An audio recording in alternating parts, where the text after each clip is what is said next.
Hey guys, welcome to the Houston Bound. We are your hosts. My name's Chase, and this is Mandy, and we are your real estate besties.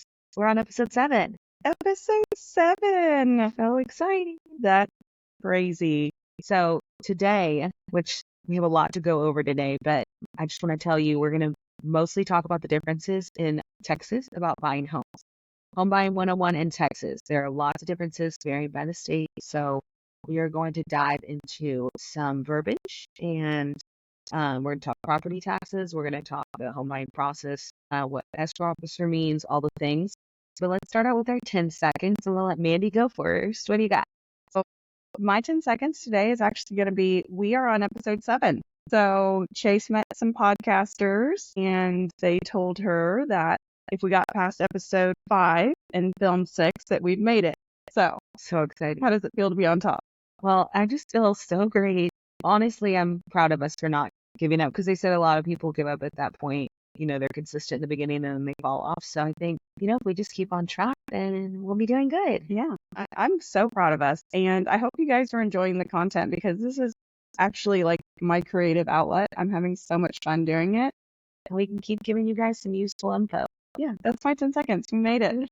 We're on the other side of the hump. Totally. I'm so proud. So my 10 seconds are that this is so random, but I'm doing a little girls' night out tonight. Tell me more. I'm so excited. So it's market research, obviously, downtown Houston. But I'm doing a little girls' night out, and we're going to dress up, go out for some small bites and some drinks on the town, some craft cocktails, and just have some fun, let loose. We want to go dancing. Yeah, so it's going to be really fun. I will report back and let you guys know the latest hot spots downtown. I need to hear all about it. I need to know where I need to go. It changes all the time. Houston's ever evolving. We got to do research. Places close, new places open, trends change. Oh, yeah. Very good. So let's get into it. Okay. The first thing I kind of thought we'd talk about is some of the vocab and how it might exist in other states and it might not. So let's start by talking about option periods. Can you give us some insight on that? Option period is the term that we use in Texas. It is a legal term, and it basically means that it's a set duration of days that the buyer has the unrestricted right to withdraw from that contract, meaning they found something in inspections they didn't like or couldn't negotiate, all the way to they woke up and the sky is blue and they changed their mind. That is their unrestricted right to back out. Now, there is a fee attached to the option period that must be monetary. You have to pay some fee, and typically here, depending on the price points, in our average price point, you can see an option period cost about $300, and they typically last about 10 days. Okay, and this cost is decided by the buyer? Correct. It's a negotiated fee, but the buyer customarily will pay about $300 for 10 days. It's a non-refunded fee, so when the buyer pays that fee, they will not get it back if they decide to back out. They'll only get a credit if they close. Yep, that's true. At the end of option, you have a deadline of the very last day, 5 p.m. All negotiations and any repairs or money in lieu of repairs have to be finalized by that point. Executed. You need an executed amendment should you decide that there's a change in price or concessions or repairs. I always like to say during option period, you're doing your inspections, yes, but if you're getting into the home and you knew that there was going to be some remodeling done, this is a good time period for you to get in there, get some budgetary quotes to make sure that this is a sound investment that you want to move forward with. So. Yeah, and it's also your time to go measure the rooms and do all of the window dressing pre-planning, and this is your time to do it during that option period. So Chase, let's cover another term that buyers are going to hear in Texas. Let's talk about earnest money. Okay, that's good. So a lot of others, there's lots of verbiage that people use. I've heard in other states they call it good faith money. Okay. And I've heard that it's been called kind of like a deposit money because this is funds that go towards your closing costs. This is a credit that will be issued at the end. But normally people like to put in 1%. Part of your offer is the earnest money that you're putting down. And then in a more aggressive market, I've seen them as high as, 15%, 20%, just to really solidify that I'm serious about this property and willing to put the cash up front. Even though you're going to end up paying at the end, this really stands out to sellers that you mean business and you really want the property. Is that because sometimes it's non-refundable?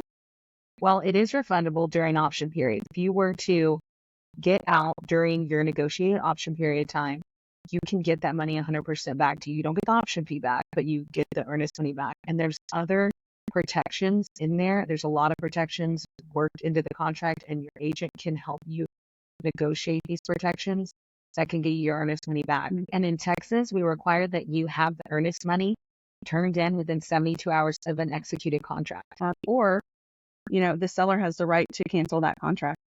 And by turned in, I mean that it has to be certified funds to your escrow officer or your title company. You have to turn it in. It used to be to where the agents were turning this in. 72 hours is the rule. Do you remember back in the days when we were driving checks around? Right. Yeah. I remember. All the title companies, or can I meet you at the Target parking lot to give you this option fee before 5 o'clock? And then meeting people at their house to drop it off to different people because they needed it at a certain time. Yeah. Crazy. Yep. Back in the day. Different times. We're in the future of real estate. Yeah. Well, let's talk about something I don't think a lot of states have is home warranty packages.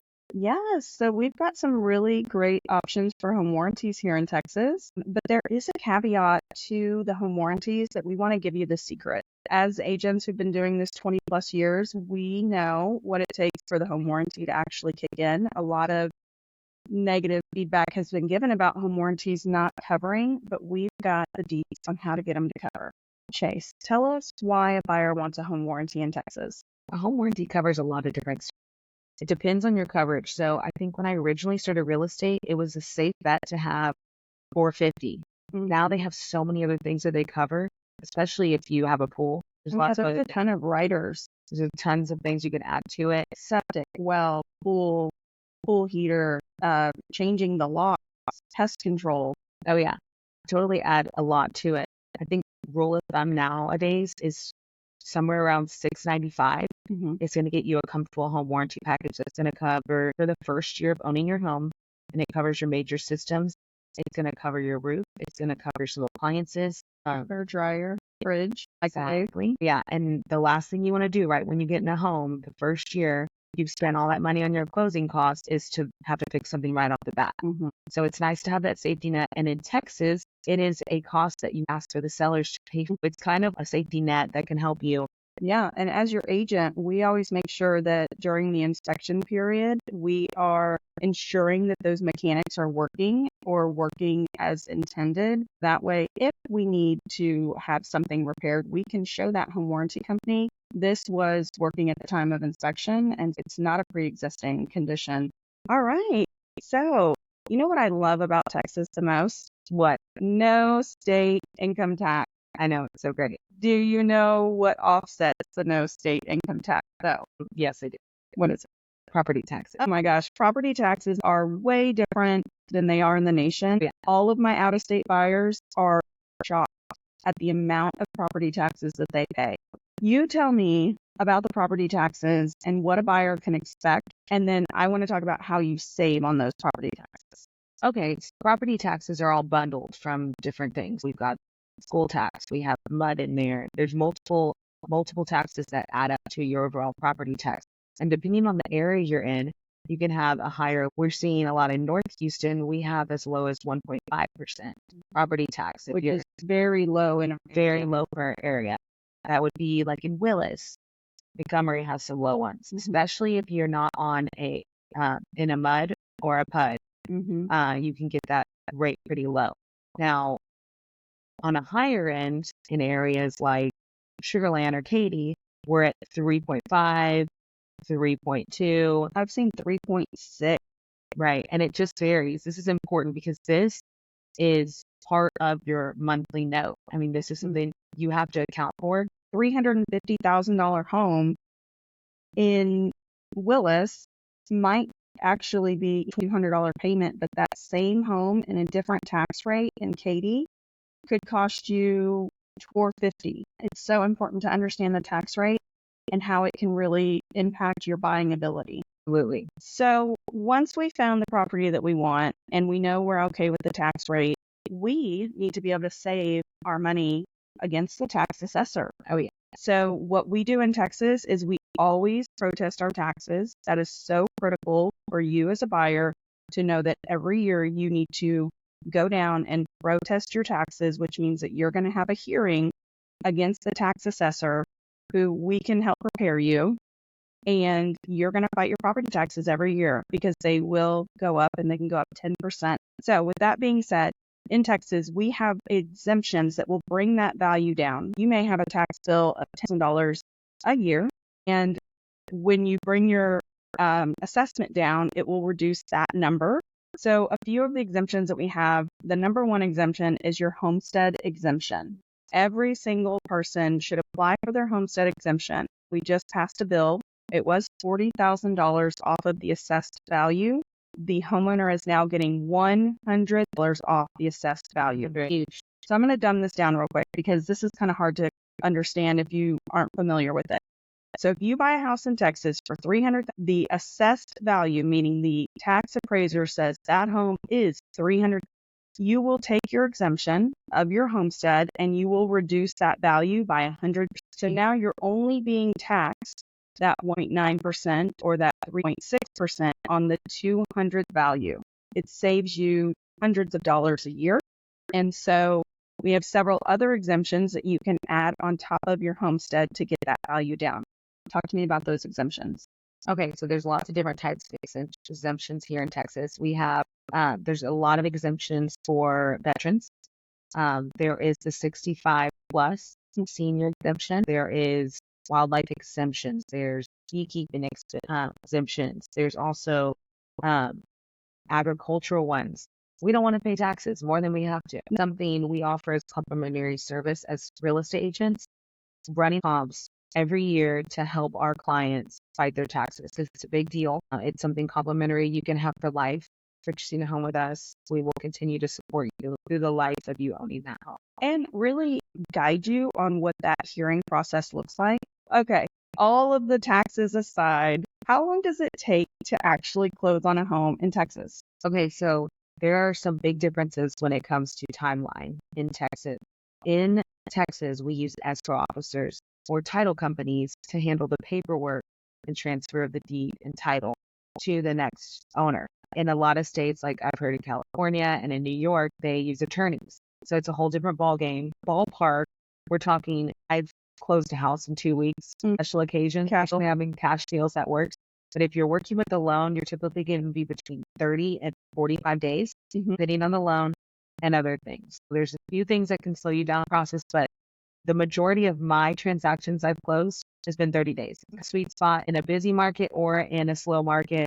Lenders and the title reps can get it done in that amount of time comfortably. I feel like we covered a lot today, and I don't want to overwhelm our listeners. The number one thing is that you have a good agent that's able to read the contracts here in Texas, able to negotiate on your behalf, and understands this process thoroughly.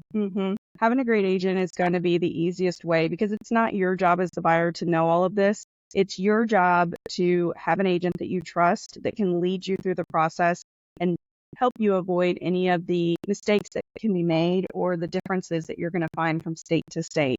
So if you're looking to move to Texas, let us be your guides. We are here for you. We can answer any questions, and we're so grateful that we're on episode 7. Absolutely. Okay. We wanted to definitely thank all of our out-of-state buyers and our relocators for listening to this episode. We wanted to make this a special episode where we can give you the whole breakdown and just make buying in Texas less scary. So thanks for listening with us today, and thanks for continuing to listen. Please like, subscribe, and tune in. We put out episodes every Monday, and you can count on us to be your real estate besties in Houston. All right, guys. Thanks so much. Have a great day. Have a good one. Bye.